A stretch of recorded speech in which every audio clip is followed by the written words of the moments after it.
What's the status of your young D as they prepare for the rigors of an NHL season? Well, obviously we're excited about it. I mean, Lilypad's here too, and he's done a real nice job. I thought last year in the American League, him and Sandman really turned themselves into good players. What I like about both of them is they're real determined guys. They're in the gym, they live right, they want to be hockey players, and I think that's an important thing. So you want to have D coming all the time. I think for them to be around our guys, and we've got some good veteran leaders, I think is an important thing. Obviously Dermy here is, I just said to him, the worst guy in the world you could ever get hurt at the same time with is Hyman because he works so hard. Like, whole macro, what a grind they got going here. So they should be in shape when they get back. It's a long time away, but I mean, Dermy's another young guy that we need him to take a step. Like, to go from the beginning of last year to where you are now, 5 or 6 defensemen have changed, a goalie's changed, 6 goalers have changed. To have that much change on already a good team, how does that adapt to a new season? Yeah, obviously training camp's been very important for us. We really think we've made progress in training camp. Well, it's easy to say right now. The measure is coming up, the real test. So what I would say to you is I think our guys have really they've worked hard. They've been in tune with what we're trying to get done. Because we had a couple new coaches, we had lots of changes as well. That way, structurally, and so I think I think it's been good for the guys. It's been fun.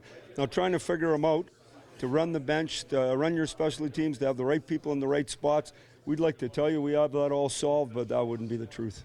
Strange would it be to look over tomorrow night and see 4 guys that were with you guys a year ago and their head coach? Well, I mean, obviously great for DJ. I'm proud of the fact that, we came here and now he's an NHL head coach. And the pre-scout, his team's prepared. They're playing hard. They're playing well. Brown Cow's a guy we love. I hate to see a guy who's from Toronto, who loves being here, leave. But it's the finances in the game, not just the reality of the situation. Obviously, Ron Hainsey, we talked to Ron, he got a better offer than we could muster.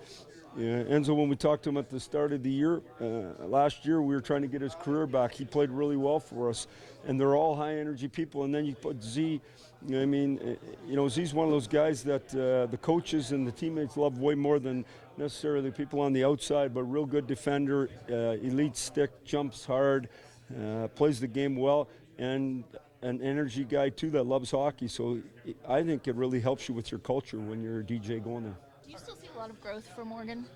Oh, for sure. I mean, what's been interesting for me is when you watch the good D-men in the league and then you watch your own guy, the other thing that's happening is with Farley and Hack coming here, they've seen a lot of good players. And they come here and they see your players and,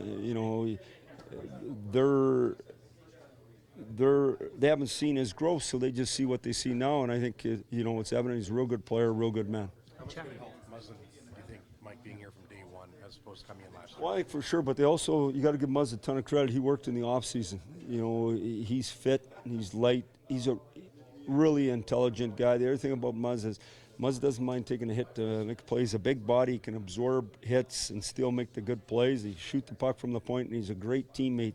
Yeah, every team needs a social coordinator. Muzz can get things lined up and going. He's a good teammate. How much has this team grown from this time last year on the eve of the regular season a year ago to today? Well, I think there's a belief, there's a belief that we think, eventually it's got to be your time, right? But you got to work to make it your time, and you got to keep growing. Now, there's 31 teams having the same conversation with their media today. But the season goes on and you grind, you got to show it. And as we saw with St. Louis last year, sometimes it doesn't show in the first 20 games, even the first 40 games. But what you do is you just stay steady on the rudder and you keep grinding and getting better each and every day. And the first thing you got to do is make the playoffs, and then you got to be prepared for them. You guys obviously, just go back to Steve's question, with so many changes, you guys don't want to hit the ground running, but is there an adjustment period once the games start mattering? Well, I sure hope not. I think the biggest change is when you look at it is in the penalty killing area of our game is that we got a lot of new people. That's a huge part. Really, in the end last year against Boston, if you go through power plays in the league, Florida's got a great power play, Tampa's got a great power play, Boston's got a great power play, and I don't want to short anybody if I miss someone on our side. But penalty killing is a huge part of the game. You can play great, and then suddenly it's in your net. So I think that's our biggest focus of making sure we're up to speed. Looks like everybody cleared waivers. Oh, I didn't see that. So That's good news for us. Yeah, what does that do for you? Well, that's really good news for us because as much as we'd like to be sure and know exactly what we're doing and be clear with what the decisions we made, that's not. We weren't 100% on some of those, and so now you get, and that's what I talked about yesterday, is you got 10 games to figure this stuff out to end up with the right people, and sometimes at the start you don't. A lot of teams might go top six, bottom six. It looks like with the roster you have and everyone healthy, you can go top 9, bottom 3. How much does that change how you can challenge teams and how you can overman them? Yeah, well, that's what you're hoping. You know, we thought that set up last year too, and then Naz wasn't there for the playoffs, so it didn't work out that way. And you know, with the injuries, but obviously when Hyman gets back, there's no question there's guys, and the other thing is they're older, and they've been through it, and they've been slapped around a little bit and been disappointed, and so I think that's a good thing for us as well. We're excited about our team. Like I said, 31 teams are excited today, but we're excited.